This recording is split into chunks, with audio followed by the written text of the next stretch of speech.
Amém. Se você quiser aula de surf, só nos procurar que meu filho pode te ensinar. Se você quiser ver mais loucuras aí, vê lá no nosso Instagram. Mas é muito legal poder servir ao Senhor em família. É muito gostoso. Hoje eu fiz uma entrevista aqui e me perguntaram assim, como é que é servir ao Senhor no ministério com a sua família? E para mim é muito gostoso, porque os meus filhos, eles amam a igreja, eles amam servir na igreja. Eu levei o meu filho Noah, que tem hoje 8, mas ele tinha 7 anos no ano passado, e eu levei ele para a Itália, eu ia pregar numa conferência de missões lá, e eu levei o Noah comigo, e ele me pediu, pai, eu posso pregar também?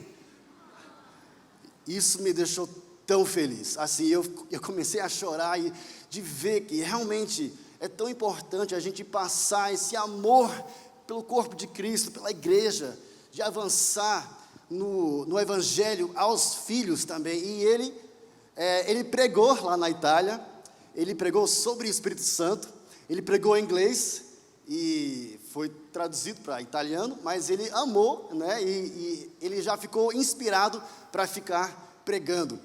E na verdade, no meu caso, eu também sonhava com isso quando eu tinha a idade dele, mas eu não conseguia falar, e vamos falar um pouco sobre isso hoje à noite. Vocês viram aqui, nesse teatro tão lindo, sobre medo, sobre vencendo os seus medos, e vamos falar um pouco sobre isso hoje à noite. Fala bem alto, temor do homem, eu estou fora. Existe um medo que é um santo temor, que é o temor de Deus, mas existe também um temor que é destruidor, que é o medo das pessoas ao seu redor, que é o medo dos pensamentos das pessoas, dos seus amigos, da sua família talvez, colegas no trabalho, no colégio, na faculdade, medo dos pensamentos dos outros. Talvez você já sofreu com isso, ou hoje mesmo você sofre com isso. Talvez ao entrar numa sala e você vê um grupo de pessoas rindo, você já pensa, será que estão rindo de mim? Tem gente que realmente pensa muito sobre isso. E você que é jovem, adolescente, adulto, jovem também, isso é importante você entender que Deus te chamou para levar libertação para os cativos. E você somente liberto vai poder então ministrar libertação aos cativos. O escravo apenas escraviza, o liberto consegue então fluir no mover de Deus e trazer libertação aos cativos. E você tem um chamado, e esse chamado é de levar libertação aos cativos, amém ou amém? Você tem esse chamado, Deus já plantou isso no seu coração, de você ir, fazer discípulos das nações, você levar o amor de Cristo aos que nunca ouviram, aos que já ouviram, mas nunca entenderam, e você ministrar libertação aos cativos. Abra sua Bíblia, por favor, aqui no livro de 2 Timóteo 1,7, e vamos ler esse versículo tão precioso aqui em 1 Timóteo 1,7. Na corrigida e revisada fala assim, porque Deus não nos deu um espírito de temor, mas de fortaleza, de amor e de moderação.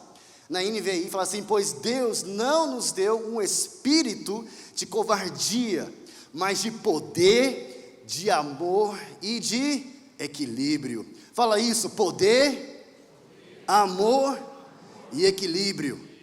A Bíblia é bem clara que Ele não te deu um espírito de covardia, ou de medo, ou temor. Ele não te deu isso. Ele já te deu tudo que você precisa. Olha só em 1 João 4,18. No amor não há medo. Pelo contrário, perfeito amor expulsa o medo, porque o medo supõe castigo. Aquele que tem medo não está aperfeiçoado no amor. Muito incrível isso, porque Deus já te deu um espírito de poder, amor, de equilíbrio, de fortaleza, e ao vê a igreja às vezes andando em medo, isso entristece a Deus, porque Deus já te fez ousado, Ele já te fez corajoso. Então nós temos que realmente tomar posse dessa nossa identidade de ousadia e de coragem. Agora, vamos voltar aqui e entender melhor a palavra, né? Temor. Temor dos homens versus o temor de Deus. Porque existe, né, o temor que é um temor destruidor, que é uma falta de tranquilidade, uma sensação de ameaça, de susto. Mas existe também um santo temor, que é quando você fala assim, o temor de Deus. Se você está andando nos caminhos de Deus, não é de você ter medo de Deus. Se você não está nos caminhos de Deus, aí sim, ninguém zomba de Deus, aí pode ter medo mesmo, porque é Deus que tem o poder da vida e da morte. Mas você que segue ao Senhor, o temor de Deus é um santo temor que vai te guiar para a vida eterna, amém? Vocês estão me entendendo até agora? O temor dos homens é um temor destruidor, que vai te paralisar na sua vida, e você não vai conseguir alcançar o sonho que Deus já plantou no seu coração. Agora, olha só aqui em Provérbios 29, 25, na NVI, quem teme o homem cai em armadilhas, mas quem confia no Senhor está seguro. Agora, como eu falei, existe um santo temor e um temor destruidor. Olha aqui em Hebreus 11, 7. Pela fé, Noé, quando avisado a respeito de coisas que ainda não se viam, movido por santo temor. Diga isso, santo temor. Na NVI fala isso.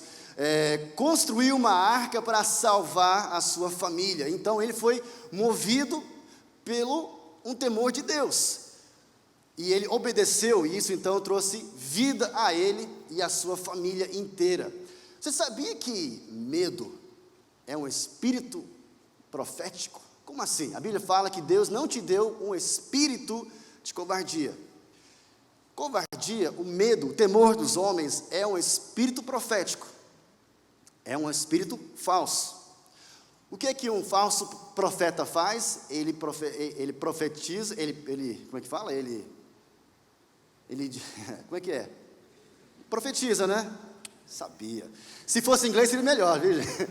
Ele profetiza mentiras. Um falso profeta, ele vai te falar mentiras, sim ou não? O medo é um falso profeta. Ele vai profetizar mentiras sobre a sua vida.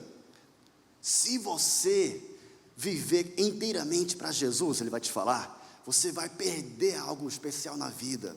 Se você tomar uma posição de santidade e pureza, você não vai casar com a pessoa certa, você vai perder muita coisa. Se você tomar uma posição de andar em integridade com a lei, você nunca vai ser um sucesso na sua empresa. O medo vai fazer isso e vai tentar profetizar mentiras na sua vida. Esse é um temor destruidor. E isso vai te deixar paralisado e incapaz de completar o chamado de Deus em sua vida. E é um Deus que paralisa de verdade. Por exemplo, tenho aqui, vamos lá, R$50. Quem aqui quer R$50 hoje à noite? Alguém quer? Sabe, eu vou melhorar aqui a proposta. Deixa eu ver o que mais tem aqui. Aqui tem mais 40, tá? R$90. Quem quer R$90 aqui? Oh, já veio o cara. Peraí. Parabéns pela ousadia. Parabéns. Mas pode sentar rapidinho que eu já vou explicar. Mas olha, cara, incrível. Olha, gostei, viu? Gostei. Parabéns. Gente, aplaude esse meu irmão aí, cara. Fantástico. Proatividade, olha aí. Já é uma lição aí pra gente. Então aqui eu tenho R$90. Eu vou dar de presente esses R$90 aqui para a primeira... Para a primeira Já vem gente, aí já está se preparando. Espera aí, calma, deixa eu explicar primeiro, aí você pode vir, tá? Eu vou dar esses R$90, de verdade, para a primeira pessoa que chegar aqui, que chegar aqui, vai ter que subir aqui, ou pode ser aqui também.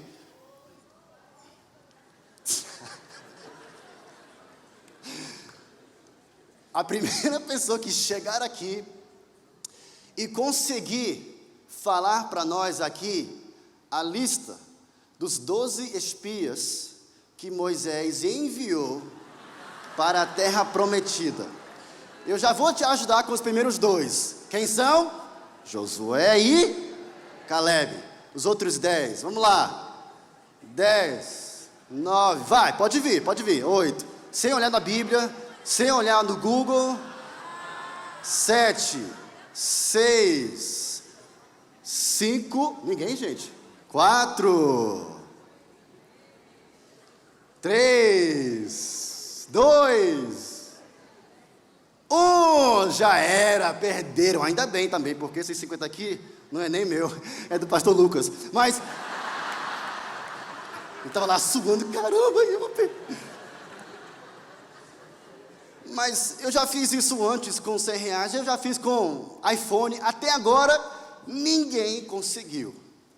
Agora, todos aqui, vocês lembram dos dois, que são quem? Josué e Calebe. E dos outros 10, por que ninguém lembrou de nenhum deles? Por quê?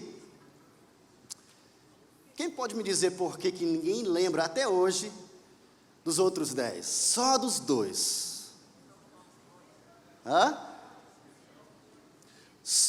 Hoje nós só lembramos de Josué e Calebe. Os outros 10, ninguém lembra. Mas está lá. Ah, não está na Bíblia. Está sim. Números 13. Depois você olha. Está lá, a lista. Mas ninguém lembra deles. Foram esquecidos na história. Por quê? A Bíblia fala que eles entraram na terra prometida e eles enxergaram a terra. E era uma terra boa, maravilhosa, com muitas praias e altas ondas. Brincadeira, mas tinha muita terra maravilhosa. E eles olharam a terra, mas eles viram o que na terra? Os gigantes, homens. E eles voltaram então para a nação de Israel e eles relataram a Moisés: uau, que terra maravilhosa! E realmente é uma terra fantástica, só que existe um problema. Lá tem gigantes. Nós somos como gafanhotos aos olhos deles. Nós temos medo dos homens. E esses 10 que temeram os homens, eles hoje ninguém lembra deles. Mas Josué e Calebe, qual foi o relato deles? Moisés, realmente é uma terra maravilhosa. E sim, existem gigantes. Só que o nosso Deus é muito maior. Eles colocaram a confiança deles em Deus e não nos homens. E é por isso que hoje você lembra de Josué e Calebe. Bem provável que aqui tem muitos Josués e Calebes, porque eles agiram em fé, coragem e ousadia, colocando a confiança em Deus e não nos homens. Existe um temor destruidor. Por causa desse temor, eles não entraram na terra prometida. Esses 10 e toda a geração nunca entraram na terra prometida. Josué e Calebe, eles entraram 40 anos depois, mas eles entraram. Os outros não entraram. Eles foram esquecidos na história. É isso que acontece com o temor dos homens. Faz você desistir e não alcançar o que Deus já tem preparado para você. Então, a primeira coisa que eu queria falar hoje era, vamos ler aqui em Lucas 12, tá? Olha só, Lucas 12, 4 e 5. Eu digo a vocês, meus amigos, não tenham medo dos que matam o corpo e depois nada mais podem fazer, mas eu mostrarei a quem vocês devem temer. Temam aquele que depois de matar o corpo tem poder para lançar no inferno. Sim, eu digo a vocês, a esses vocês devem temer. Eu falei hoje à tarde que eu sofri demais com o temor dos homens. Eu, quando era muito mais jovem, eu preocupava muito com os pensamentos dos meus amigos, das pessoas ao meu redor, e isso me paralisava mesmo. Eu contava o meu sonho de um dia pregar e tal, e os meus amigos riam na minha cara. Você pregar, que é impossível. Eu pensei, realmente, é impossível para mim, porque eu não conseguia falar direito. Eu falei que quando eu tinha 13 anos de idade, né, eu fui morar no Japão. Eu morei lá por 5 anos. Eu fiz meu high school no Japão. Depois fiz faculdade fora, né, na Califórnia. Depois casei e depois voltei para o Brasil. E uma vez eu lembro que eles me chamaram para ajudar em um retiro. Um encontro com Deus. Alguém aqui já participou de algum encontro com Deus? Uau, que legal. Gente, como é que é o encontro?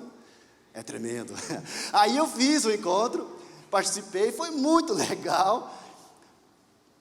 Mas aí, alguns meses depois, eu voltei para trabalhar, para servir naquele encontro. Alguém aqui já serviu em algum retiro ou encontro? Parabéns, vocês são os meus heróis. Eu voltei lá para servir e eu queria trabalhar. Então eu sentei lá e o pastor estava lá organizando aquele encontro. Eu estava lá sentado. Lembra que eu era muito tímido, mas tão tímido que eu não conseguia falar com as pessoas. Eu era um gago, travado mesmo, de verdade. Então eu pensei, bem, eu vou servir talvez varrendo, limpando o local. Eu vou servir lá na cozinha, na batata, na cenoura. Eu vou servir de alguma forma assim que não preciso falar nada. E eu estava lá sentado, de boa, na minha. Aí o pastor falou assim, gente, eu preciso de alguém aqui para me ajudar ministrando, pregando a primeira ministração, que naquela época era o pré-encontro, uma ministração de 2 horas. E quem é que pode pregar essa palavra, ministrar essa palavra? E eu estava lá, né? Na minha, e de repente, sem querer, eu fiz assim, aí eu baixei minha mão assim. Aí eu pensei, cara, tomara que ele não me viu, não sei por que eu fiz isso. Mas ele me viu, Isaías, é você? Beleza, fechado. Ele já foi para outro assunto, eu vou morrer, eu já comecei a entrar em crise. E eles me deram, né, 2 semanas de preparação até aquela sessão do pré-encontro. E, gente, eu confesso que foram as piores 2 semanas da minha vida. Eu jejuava, sem querer jejuar. Eu fiquei tão nervoso que eu não conseguia comer, de verdade. Eu acordava à noite, de madrugada, suando, pesadelo, já me imaginando aqui, assim, em cima, e morrendo em frente ao povo. De verdade. Eu tinha um pavor de falar com qualquer pessoa, ainda mais falar publicamente, igual estou fazendo agora. Então eu sonhava morrendo. E eu comecei então a clamar. Eu pensei, eu vou ligar para o pastor e cancelar, e falar assim, pastor, vê outra pessoa.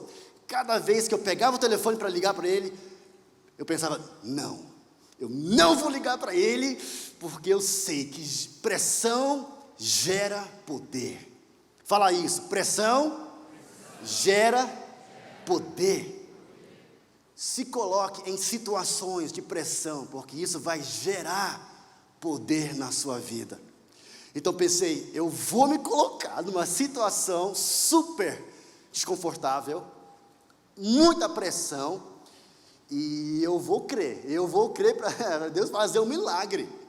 E outra coisa, eu não conseguia falar, era muito tímido, e eu não falava português muito bem, porque, olha, eu nasci no Brasil, é verdade, mas com 13 anos eu viajei, eu fui morar fora, no Japão, nunca mais falei português, lá era só japonês e inglês. Aí eu viajei para outros lugares e nunca mais falei português, então eu esqueci tudo. Aí de repente eu voltei, eu estou nessa situação, muito nervoso, com muito medo mesmo, de verdade, sem falar bem o português e sem falar mesmo. Aí passaram aquelas 2 semanas horríveis, né? E finalmente chegou o grande dia do pré-encontro. Eu lembro que eu cheguei no prédio onde ia acontecer aquela reunião, E eu fiquei lá fora, olhando para o prédio, e eu fiz aquela oração bem santa. Aquela oração de Deus, eu peço que dessa vez ninguém vai fazer o encontro, eles vão cancelar esse encontro. Já imaginou? Eu acho que Deus, Ele olhou para mim, Ele riu, né? Entra aí, cara, você vai dar conta. Eu não sei, mas eu entrei lá e estava lotado, estava cheio de gente. E eu comecei a reclamar, cara, não sabia e tal, e eu lá reclamando e tal. E eu subi, né? Então, subi lá no palco e eles oraram por mim, né? E tal, e eu lá assim, eu vou morrer. Oraram por mim, me deram aquele microfone pesado. E aí, gente, eles me abandonaram naquele púlpito. Eles foram embora, me abandonaram e fiquei lá sozinho.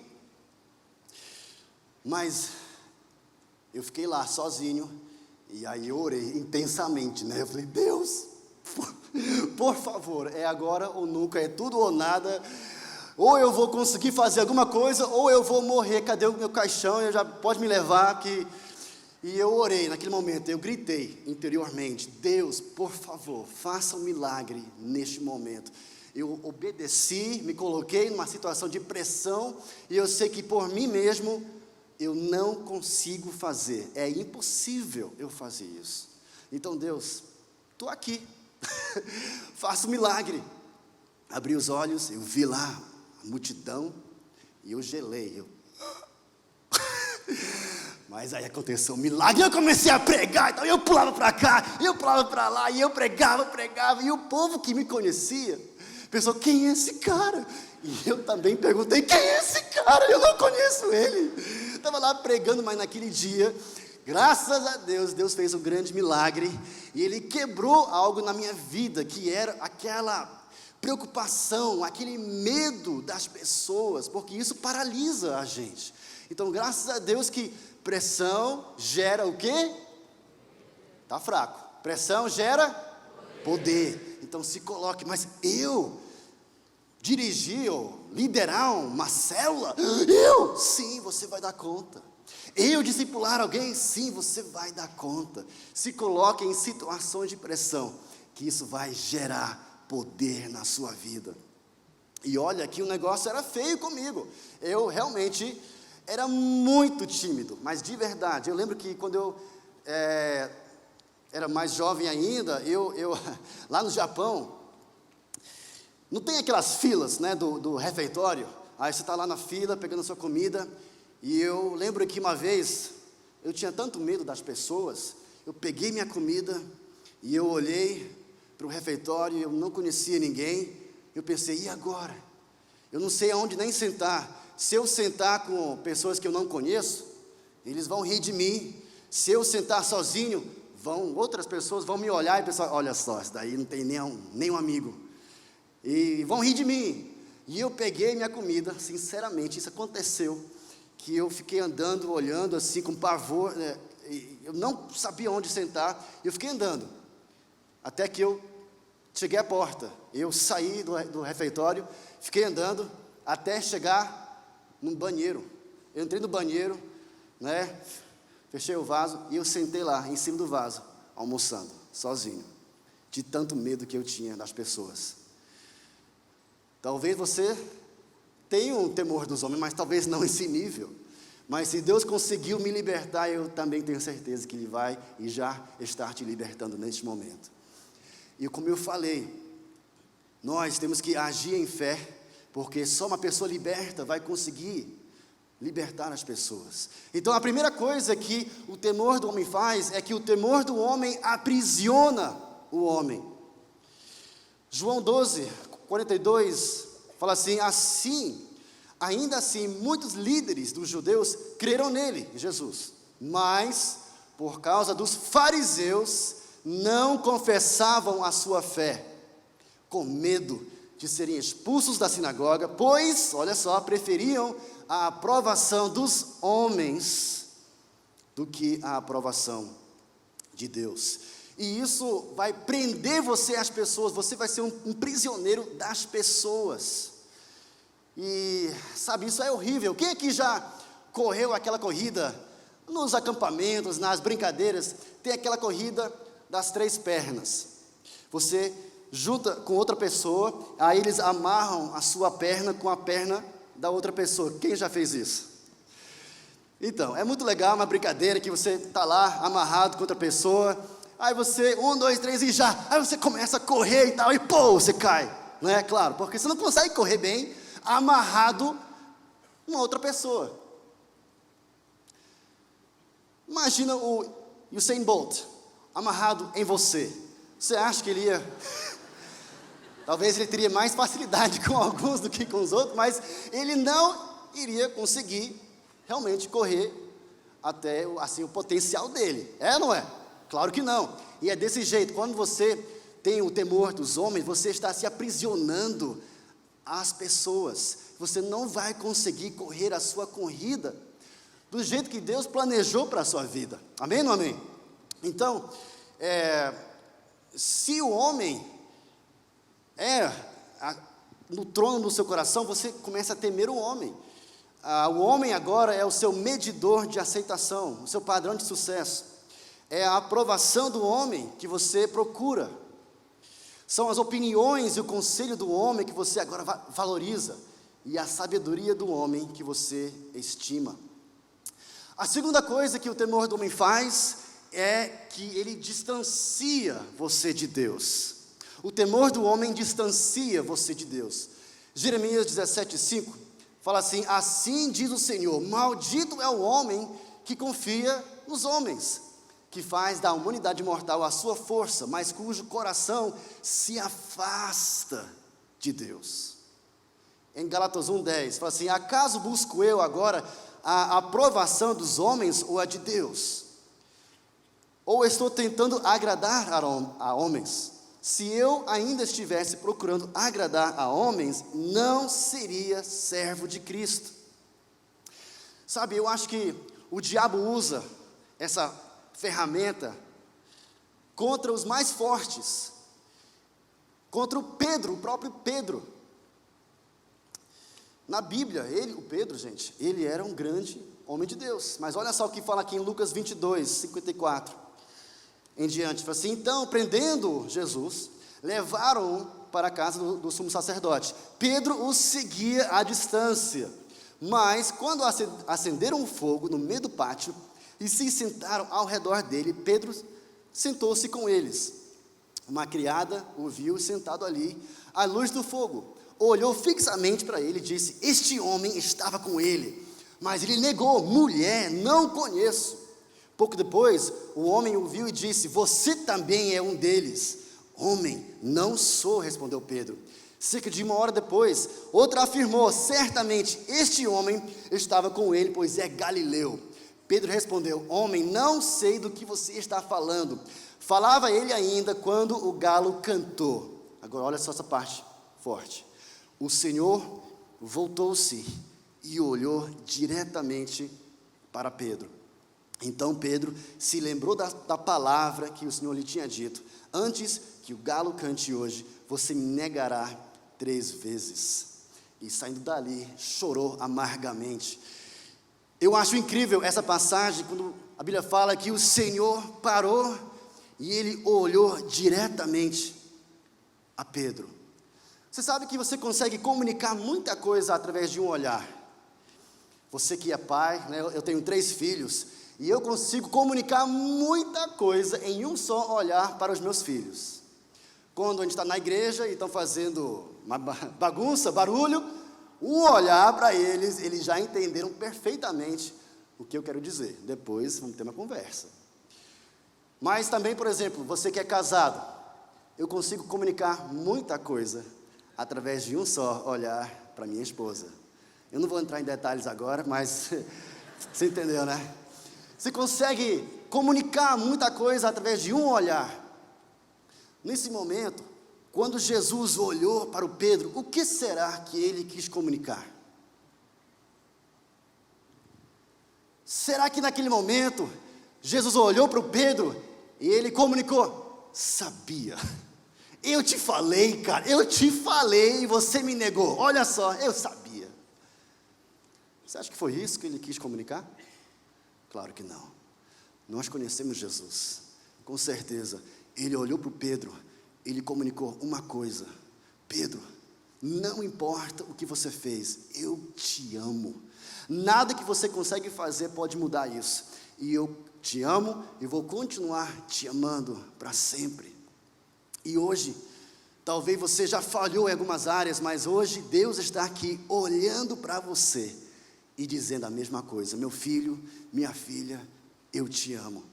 E eu moro dentro de você. E eu já fiz você uma pessoa corajosa e ousada. Eu te amo e eu continuo te amando até o final. E a terceira coisa é que os escravos do temor do homem acabam escravizando outras pessoas. O escravo acaba escravizando outras pessoas. Eles criam armadilhas para as pessoas. Olha só, os judeus eram escravos ao temor do homem por causa dos fariseus.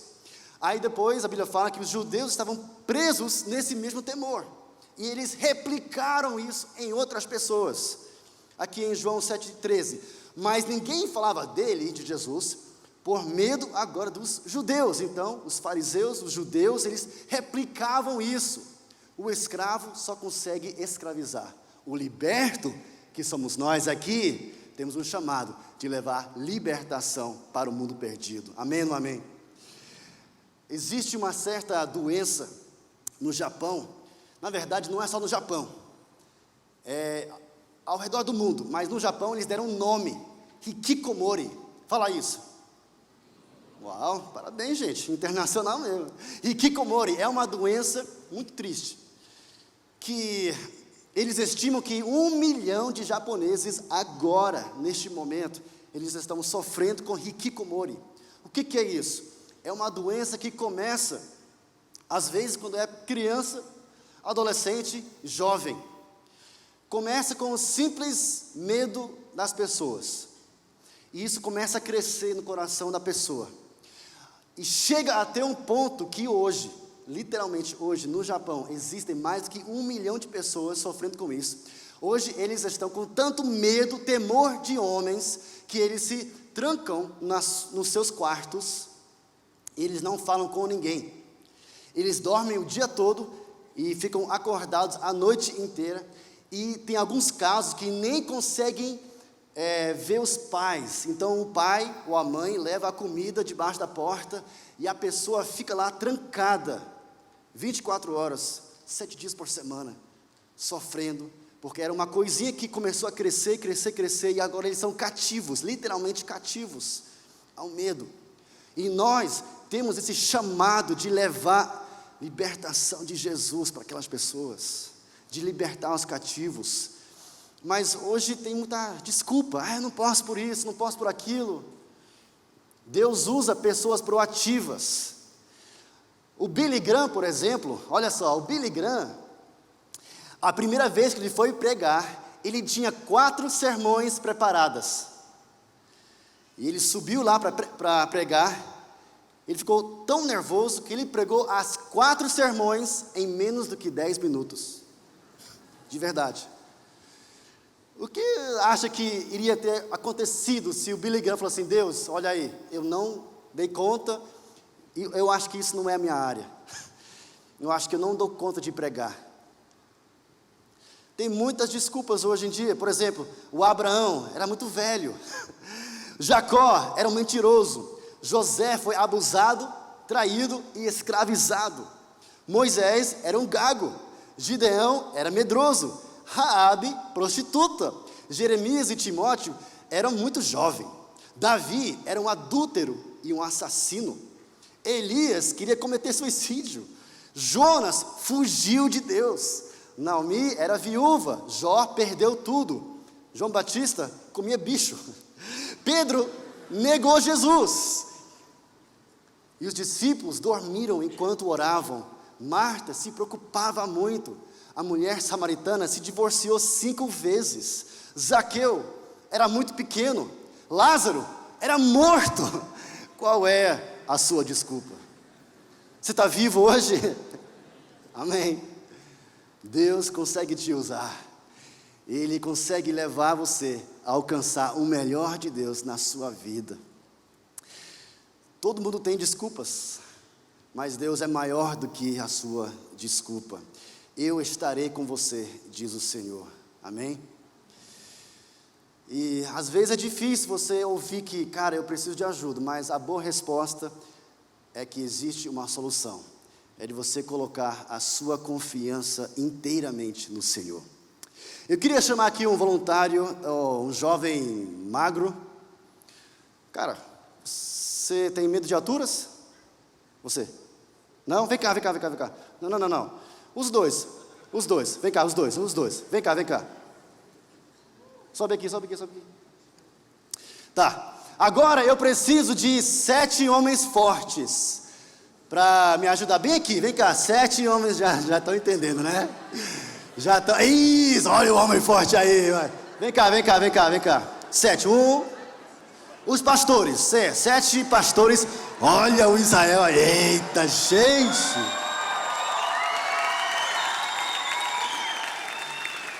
Vem cá. Qual é o seu nome? Ai, meu coração. Não, você não vai falar nada. Pouca coisa. Mas, qual é o seu nome? Sou o João. Não. E o seu nome? Guto. Amém. Então você vai me ajudar, tá certo? Então, você, João, você vai fazer o seguinte. Você tem medo de alturas? Não. Ainda bem. Porque é o seguinte. João, você vai representar a humanidade. Tá? Você vai representar você e eu e a humanidade, tá? Esses pastores fortes aqui, cadê o músculo? Cadê? Mostra aí. Ah, tá aqui, entendi. Então, olha só! Uau!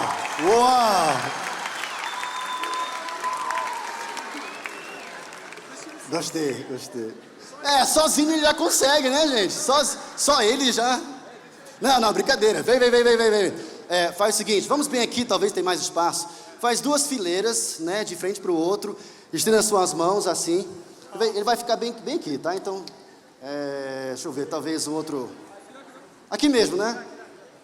Talvez um pouquinho para lá. Ou para cá melhor. Vem cá. Então, tá.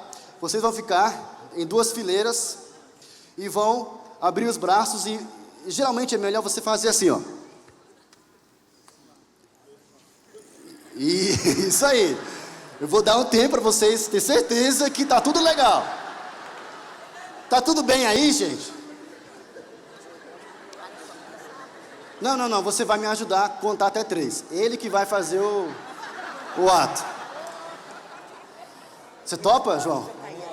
Topa mesmo? Vamos lá. Aí. João, você confia neles? Não. Gente, são fortes. Ó, gente, é o seguinte. O João, ele representa a humanidade, tá? Você e eu. Já estão aí, preparados, parabéns. Vocês também, né? Vocês já estão vendo. Gostei, é a primeira vez que eu tive, né, segurança. Que legal, gente. Ó, até agora eu já fiz isso várias vezes e ninguém morreu, então... Não, mas é tranquilo, se você quiser eu faço primeiro, mas eu acho que você consegue. Você é corajoso, cara. Então, João, fique em pé, bem aqui, eu vou te apoiar, nós vamos apoiar ele, tá? Fique bem em pé aqui. Agora você vai virar pra cá, tá? Vira pra cá. Isso. Aí é o seguinte, João, ó, só pra lembrar aqui, tá? Você representa você e eu, a humanidade. Esses pastores fortes aqui representam Deus, tá? Vocês representam quem? Deus, olha aí, Deus. Deus é forte. Gente, a solução da humanidade é nos lançar nas mãos de Deus, amém? Então, João, você vai fazer 3 coisas. Vai fechar os olhos. Vai cruzar os braços, tá? E não pode abrir os braços. Por favor, se você abrir e mexer com o rosto de alguém aqui, eles são lindos, eles querem casar. Aliás, já são casados, a maioria. Mas aí não pode abrir os braços e não pode dobrar os joelhos, tá? Então, 3 coisas: fechar os olhos, cruzar os braços e não dobrar o joelho. Igreja, você já confessou os pecados? Tranquilo? Então, já é salvo, amém. Então, beleza. Então, igreja, vocês vão me ajudar a contar até 3, tá? E vão contar em japonês, tá? Lá vai. Ichi, ni, san, tá? Em japonês. No san, meu irmão, você vai se entregar. Tá tremendo, cara. Calma aí. Você vai se entregar nas mãos de Deus. Amém? Você tá pronto aí, João? Você vai dar conta. Eu creio em você, cara. Vamos lá, pessoal. Em japonês, vamos lá. Ichi, ni, san, foi. Aê! Obrigado. Parabéns, João. Aplaude o João, gente. Aplaude o João. Obrigado. Obrigado, segurança. Vocês são demais. Eu queria chamar aqui a equipe de louvor para subir, por favor. E fique em pé no seu lugar, por favor, onde você estiver. E eu quero encerrar hoje à noite orando por você.